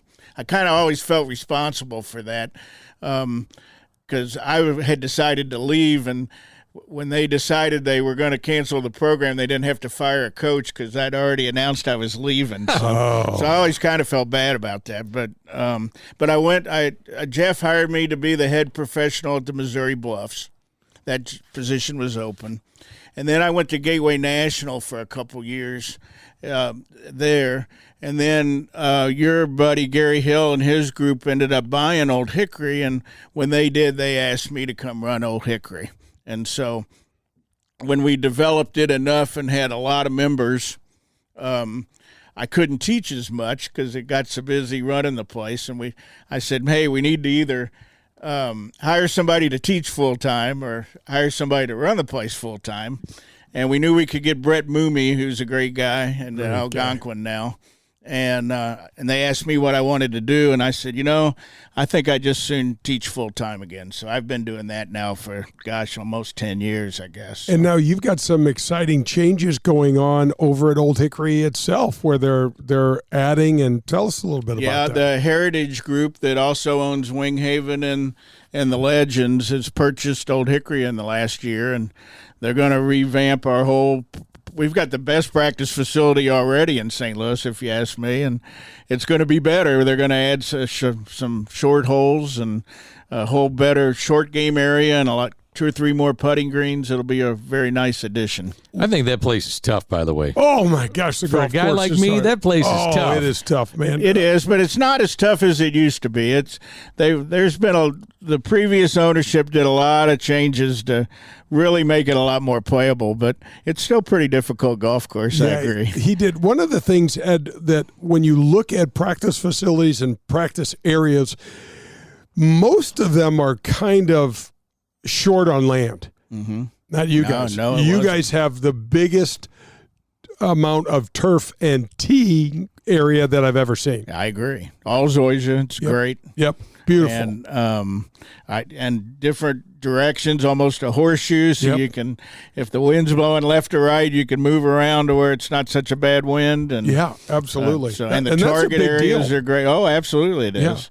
Bunkers to practice out of, both greenside and fairway. It was interesting, guys, whenever we'd be playing a tour event, and whenever the wind would be blowing hard from left to right on the practice facility, range was empty. Mm-hmm. Nobody wanted to practice because either you're going to hook the hell out of the thing to kind of keep it straight, or that ball's going to just keep going to the right. It used to drive us all nuts. Yep. And I didn't really realize that until a couple of years in, when you're like, why is no one practicing? Because look at this wind. It's just a brutal, hard wind to hit to. Yeah, we've all learned a lot from Ben Hogan. That all came from Hogan. He always said never practice in a left or right wind. Yeah. Right. So Ed, the one thing I love about Old Hickory is that you can get on. You know what I mean? It's one of those places that's not overly crowded in a good way, to where all of a sudden, you want a tee time, you're out there playing. That's a good thing. Yep. And the members that we have there love the golf course, and they love the club itself. The culture there is amazing. Our pace of play is awesome. I mean, one thing about Old Hickory is you don't have to look for a golf ball very often. You're either in the fairway or in the lake. It's so true. I think I lost a dozen balls. Trevor Dodson and I played there when it first opened, and I'm like, he said, hey, let's go play this new course, Old Hickory. I said, great, let's go out there. Well, neither one of us had enough golf balls. You know, it was tough off the tee. It was tough hitting your second shots into the green. PB Dye designed a beast over there. Oh, absolutely. Yeah. Yep, absolutely. And it's a great double-cross golf course. You see the trouble. There's a lake on the right, but if you miss it left, it's just as bad. Oh, yeah. And so that's why it's so difficult. Is if you don't know how to curve your golf ball and know your ball flight, you can't play there, because if you get double-crossed, you make double bogey. Oh, boy, double bogeys or more. Yeah, yes. Absolutely. Ed, what's the best way to find out about Old Hickory? Well, you can contact me there easily, but Pete Christo's our general manager, and so that's still the best way to contact is just through the club there and ask for Pete. So awesome! Hey, thanks for coming in. We really appreciate it. You're welcome. Can I add one more thing? Absolutely. This has been wonderful. You know, you asked me if I loved what I was doing. Well, I'm 65, so I've started a new business, I guess, in the last year. I have a YouTube channel now. It's called The Golf Sensei. Oh, I love it. And so we've only had it a year. A guy named Patrick Conley is my partner in it. He's been just doing YouTube stuff for 3 or 4 years in the gaming industry, and he wanted to get into golf. And so I've already got almost 28,000 subscribers. Wow. I've had Congratulations. 4 million views so far total on my channel. So are you teaching on it? Is that what you do? It's just all golf instruction. It's pretty much, a lot of it is with Patrick, where he's taking lessons from me, and we're just shooting it live. Everything's pretty awesome. I think I've downloaded 145 videos on it so far. That's Congratulations. So check me out. So it's called The Golf Sensei. The Golf Sensei. And it's on YouTube. It's on YouTube. Yeah, that's fantastic. The YouTube thing is pretty interesting. I'm leaving Tuesday to go to the Dominican Republic for a YouTube seminar. That's fantastic. Nice. And the nice thing about the YouTube is that it's available and accessible 24 hours a day. You're on a flight and you want to catch up on a couple pointers from Ed Schwent, you just go to the Golf Sensei. That's it. I love it. All right, thanks. Congratulations. Yeah, thanks. That's Ed Schwent, Director of Instruction at Old Hickory Golf Club, and also looking for an Emmy because of what he does on YouTube. So that would be fun to see. Let's All right, Ed, thanks for coming in. Thanks for having me. You bet. You're listening to Golf with Jay Delsing.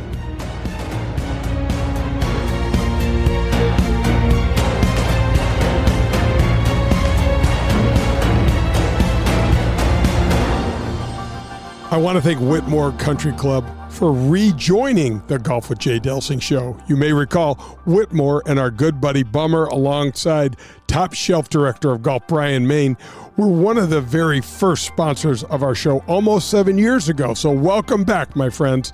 We love having you. Whitmore Country Club is one of only 3 country clubs in the area with 36 holes of championship golf to offer its members. And golf is not the only thing Whitmore Country Club has to offer. Got a great pool, tennis courts, or you can enjoy fabulous meals at their many dining options. I'm thrilled to tell you Whitmore has announced the first Annika Women's All-Pro Tour event scheduled this June 18th through 22nd. The St. Louis Women's Championship will help benefit PGA Reach, the Backstoppers, and Our Ladies Inn. To find out more about the tournament, visit AnnikaTourSTL.com. That's AnnikaTourSTL.com.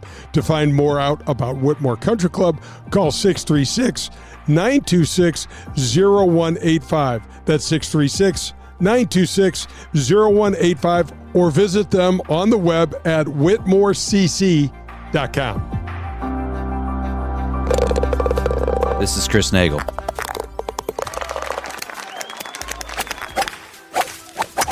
And you're listening to Golf with Jay Delsing.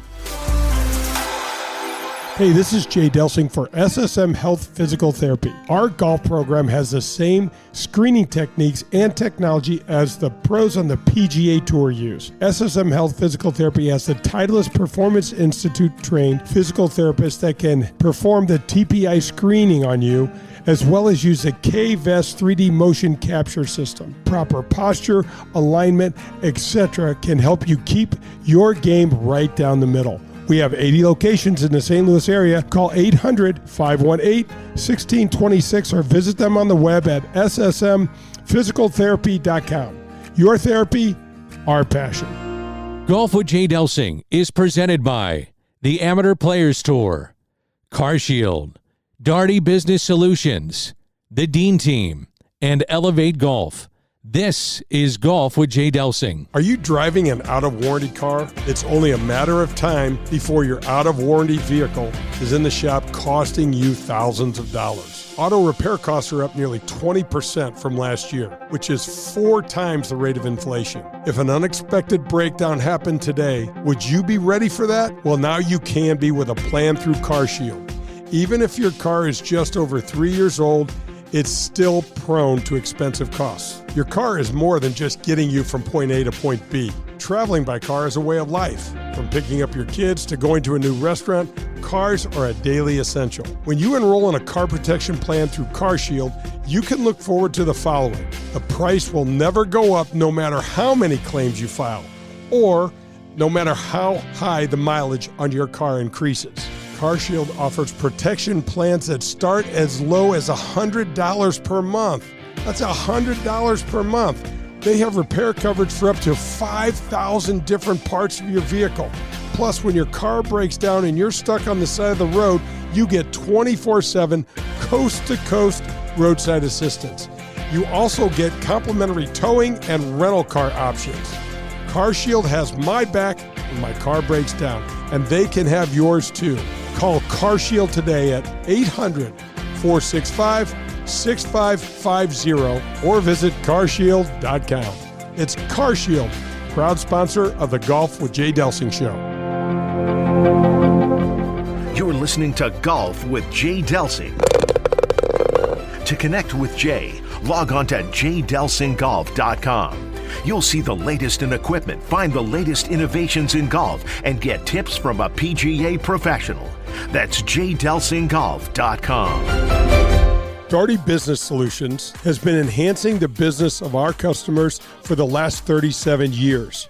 How do we do it? Through our expertise in technology, better use of data and analytics, artificial intelligence, and machine learning. We roll up our sleeves and collaborate. We build applications and effectively communicate with our partner clients to bring their goals and objectives to the finish line. Our award-winning Access Point program is a community game changer.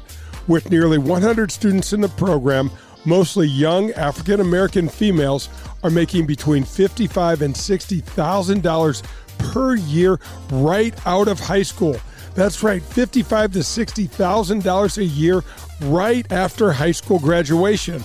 That's when they begin their training. CEO Ron Darty believes the talent is equally distributed, but access to that opportunity is not. So here's Access Point, providing more and more opportunity for those in and around our community. It's Darty Business Solutions. This is Golf with Jay Delsing, rated as the #1 golf show in the Midwest. Now let's get back to Jay and Dan.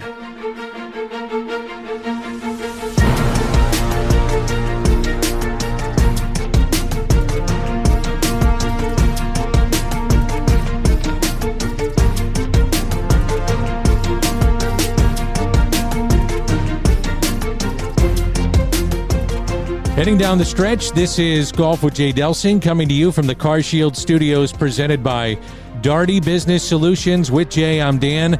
Our thanks to Ed Schwent. Also, our thanks to Mike Leech.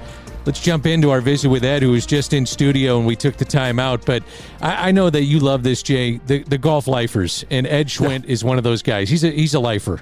You know, he absolutely is, Danny. And there's something when you sit around with a guy like Ed, a guy like Danny Politis, and just and even some of the younger guys, you got Grant Masson at St. Louis Country Club, and you've got Gideon Smith up at Quint. There's just this. It's like there's this peace with these guys. You know what I mean? It's like, man, I've been doing this for a long time. I love what I'm doing. It's not like I don't know. There's when you're around Ed, he's got such vast array of really fun stories, experiences, and he's doing exactly what he wants to do in life. And, Dan, I don't think you find that many people that get to do that, 40 to 50,000 lessons. Dan Politis was saying, I think it was over 50. Yeah, Ed's right around the same number. It's insane. And now you'd love to do that. I know you do, because you love to teach the game. Yeah, absolutely. Absolutely. And I got to tell you, this Golf Sensei product that they've turned out it's awesome. Yeah. You've got to check out Golf Sensei. And it's just a super good. So Danny, for me, I don't think of like YouTube to go learn golf other than watching other guys swing. But listening to Ed describe stuff, and then you have the video component along, it's pretty cool. It is very cool. Yeah. And Old Hickory, as Ed mentioned, in terms of the practice facility, kind of second to none now with the way that they're expanding things and the way that they've upgraded the entire facility. Yeah, they did a great job on a lot of things over there. The clubhouse and the additions that they built onto the original clubhouse are absolutely spectacular. You and I have been over there for many different speaking engagements. It's a great wedding and banquet hall, but it is really super cool. The driving range has got the largest amount of square footage of any range I've seen in the Midwest. It is phenomenal. They've got a lot of, I think the entire range itself, Danny, is zoysia, and now they're going to do some, and what's neat about that, we got to say this, and I know Ed spoke about this, but the fact that it's so big, Danny, gives you the opportunity to adjust per different wind conditions. Yeah, it was interesting when you guys were talking about that. And one of the things that I learned is that, man, if the wind's blowing straight across left or right, nobody wants to play hit any sort of balls. Yeah. It's either like little low duck hooks or big high fades. It's neither are all that desirable. So I know that's what's really cool, because then you can move and arrange yourself according to the wind and get some good quality practice time in. And then the other thing is, Danny, they've got so much room out there that they're going to add some short holes, which is really a tribute. I think it's to Heritage Golf, right? That are managing them, and the fact that they're putting in this kind of money, and you're hearing stories about that. I know that Concert Golf is doing some great stuff with our friends at Whitmore, and Brian Main, who's coming on the show very soon. So, I mean, it's just another part, Danny, of golf that is really, really stepping up to the plate and providing great experiences for members at a lot of different places. So we like to do tips in our final segment. We got some tips on emails that have come in at jay@jdelsinggolf.com. And this is one of the questions. We had a few questions about going outside when it gets a little bit warmer. We're not that far away. It's been tough the last week or so, but just getting back in the game, Jay, and having the opportunity to go outside. So when that happens, what's your advice to when we've been inside all winter long? Right. I got to tell you, and if you're not probably going to be able to play a lot of golf yet, but you can get outside, get yourself an Orange Whip swing trainer. I've said this, it's been a while though, but I will say this, folks. There are a lot of golf gadgets out there and a lot of things that are gimmicky, and this Orange Whip was done by a friend of ours named Jim Hackenberg, who's a South Dakota, another lifer in the game of golf. Danny loves the game, he created this Orange Whip company, and it's all about this swing aids and just trying to help you play better golf. But what he designed with the Orange Whip is really interesting. And folks, if you have a different colored one, get you an Orange Whip, because there's a very, very important component that yours won't have, and it is the counterbalance, meaning we've got weight in the grip end. And the reason why that's important is that helps the shaft to load and help you understand how you want this to feel when you're making the proper golf swing. This is patented, and the reason I can say that your yellow whip and your one that has a white ball on the end of it isn't quite right, because this is patent protected, and Jim and Orange Whip is the only one that has it. And what it does, Danny, is it naturally loads because of the way that you'll see. Just go to Golf Discount, go to Pro-Am Golf, go to our guys and check these out and swing them, and you're like, oh, that's a totally different feel, but that's the feel you want to replicate when you're swinging the golf club, and that is what Jim's done with this counterbalance. It helps get the shaft loaded correctly. It puts all the focus on that heavy ball at the end, which is what you want to do. So when you're delivering this, if this ball is the club head, it's coming in hot, it's coming in fast, and you're going to put a good lick on that ball. Okay, I always wonder, are people listening to us in terms of certain, tips that we give them, or is it just one ear, not the other? For me, I'm always listening to you, Jay. Yeah, I know you are. You got you nod off over there. You got an email about Pro-Am Golf this last week, and somebody emailed you about the experience that they had there. I thought that was really cool. It's unbelievable. A shout out to our friend Robert. He is an avid listener, and he said, I just want you to know how your sponsors are doing. He said, he looked at his bag and said, you know what? My driver's been in my bag since the Bush administration. And he said, I need to get a new driver.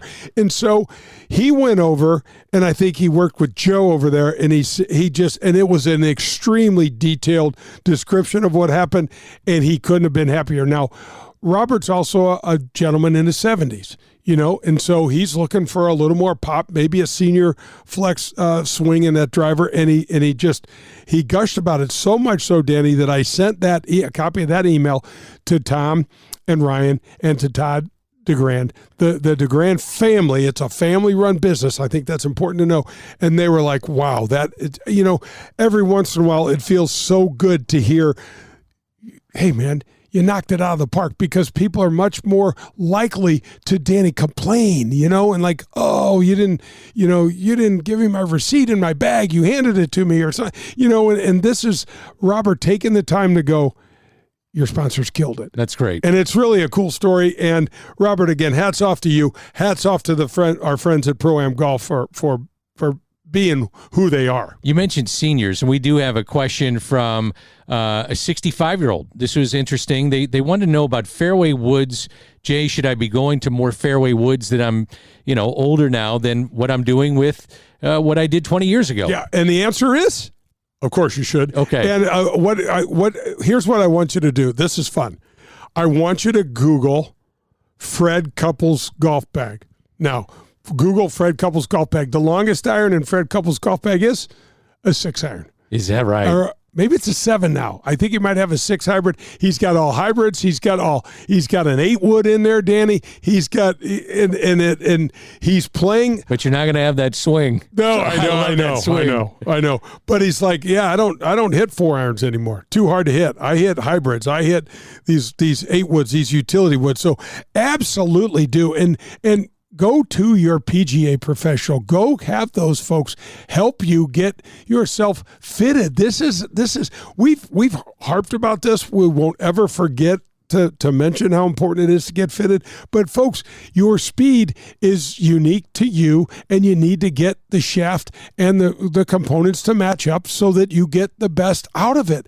And it's not that complicated. We just got to get you the right equipment, and you get more enjoyment and hopefully play better golf out of it. And no, you're not going to swing like Fred Couples. That's the prettiest swing I think I've ever seen. That pisses me off. He and Ernie Els. I could watch them swing the club every single day. I got to tell you, Nelly Corda is up there with me. I mean, it's powerful. It's slow. It's smooth. It's beautiful.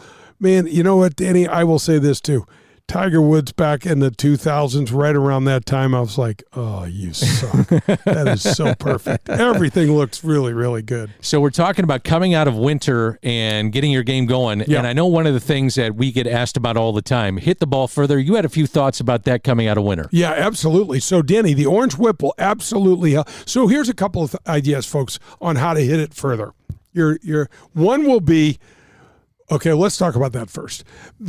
Speed is a math formula, okay? Without more speed, unless you're playing with some awful equipment, speed, more distance is going to be really hard to come by. But I'm going to give you two solutions here. First is a drill to help you figure out how to get more speed. You take a volleyball. If you have a weighted medicine ball, that's great too. Go to a concrete wall. You don't want to be throwing a medicine ball against drywall. It's going to put a hole in it. Your wife is going to go, who the hell told you to do that? Don't tell them I did, because it's going to be a hole in there. And I want you to stand next to that wall and make your through swing. As you open up and turn your body, we'll be almost facing that wall. And as you go through the through swing, you toss this ball into the wall, you catch it, go back to your loaded up position that mimics your backswing, Danny, and you repeat that. And you want to feel, folks, this snapping motion in your hips and in your legs, okay? And you're going to feel, for right-handed golfers, you're going to feel your left knee straighten, and you're going to feel your left hip go behind you and your right come through very fast. And then you throw the ball against the wall and come back and do that. That's a speed drill. You can pull that up on YouTube all the time. It's a rotational speed drill for the game of golf. Here's another idea without swinging harder or faster. Hit the ball more solidly, Danny. Hitting it dead square right in the nose, so to speak, of the sweet spot of that iron or that fairway wood or that driver is going to give you the optimal distance. So instead of thinking maybe, gosh, I don't need to swing quite as hard as I can on every shot, let me try to hit this ball more solidly every single time. Got a text and it says, guys, love the show. Want to go back to Ernie Els and Fred Couples. Don't we all? That is the swing I emulate. But Jay, in your playing days, was there a swing that you would try to emulate or copy? Well, it's a great question. And I think we mentioned this a couple of weeks ago, Danny, when I first got on tour, my rookie year in 1985, I was playing in the Byron Nelson tournament, and Tom Weiskopf was in the field, and I sat and I watched Tom Weiskopf swing the golf club. Taller guy. Yep, he's 6'3", and then I also watched Andy Bean, a two-time major champion, swing the golf club, and it was it was definitely helpful for me. Two different swings, but watching a guy like Lee Trevino swing the club at 5'7" wasn't much I'm not going to be rotary like him. I'm not going to be as flat as him. Gary Player was the same way, Danny. I loved watching him hit balls, but it didn't do much for me in terms of, can I do that? Yeesh, I don't think so. I was that height when I was, 14. Right. And so, well, go ahead. No. And so, look for people that match your body type. And you know what? Go to the LPGA Tour again. I know we said this a lot, but go to the LPGA Tour again. There are great golf swings, great rhythm, great technique all over the place on the LPGA Tour. And because the speed is not so extreme like it is on the regular tour, it's easier to see, and then you can always go to YouTube and pull up swings. And if you're going to work on your driver, go to Rory, because he's the model. Andy North, two-time U.S. Open champion, another tall guy, as we mentioned. Your family spent a lot of time together. When you guys are barbecuing and hanging out and the kids are in the pool, serious question, did you ever just go to him, or did he go to you and say, man, we're a couple of tall guys. How do we adjust our game, or how do we get even better because of our height? You know what I mean? It's something we have to deal with that other players didn't. Absolutely. And he did say to me, because, Danny, I basically learned the game by watching Corey Pavin. When I got to UCLA as a freshman, an 18-year-old kid, we got the College Player of the Year playing on our team. He had won 8 tournaments the year before. So I was like, oh, okay, well, this isn't hard. I'm just going to watch him, and so much of what he did, more of his mental came through, because a lot of what he physically could do, I could actually do a lot more physically than he could. He was much more consistent, but I could do physical things that he couldn't even dream about doing. In terms of strength and power. So one of the things that Andy North said to me is, Dels, you've got to learn how to love the fact that you're tall and use our levers to the biggest advantage we can. There are certain shots that we can hit because of that lever, and and the leverage means, the arc of the swing, Danny, is so long and so tall. There's a lot more speed and power there than some of the short guys. Yeah. And so that's what we had to learn. What we didn't have was this massive advantage in the equipment like it is now. So if we'd have had this driver that was easier to hit, we would have had a massive advantage over those guys. We had this driver that was nearly impossible to hit, and so our mishits were off the reservation, so to speak, where the younger guys would miss it in the rough when we'd be over in hospitality. But you guys generated more power. Absolutely. Yeah. More power, more speed. Being further away from the ball makes being consistent a little tougher. Sure. But also certain shots around the greens with some of the leverage that we have with our height made it easier and harder. You know, anytime, Danny, we got a ball below our feet, it was tough. It made me feel like I was 45 feet away from the ball. And I looked at Pavin and I'm like, gosh, he just swung that thing like it was, you know, falling off a log. And I'm over there going, I'm not sure I can hit this thing because my shafts and my clubs weren't long enough. You know what I mean? When the ball got below my feet, I have to bend my legs a lot. Well, you've seen some of those awkward lies that we get, you know, some of the irregular lies that we get when we're playing. You're like, man, that ball's below our feet. The best thing you can do sometimes is just hit it. We need another hour. Got to get. I know. I could get. This stuff is great. I love talking golf. We ran out of time. I know. Love talking golf with you. Love it too, man. It's always fun. And we want to thank Ed Schwent from Old Hickory, also Mike Leech doing great things with the game of golf here locally. We do it every single week, 2 hours of golf with Jay Delsing. And Jay, how do we end the show? Hit him straight, St. Louis.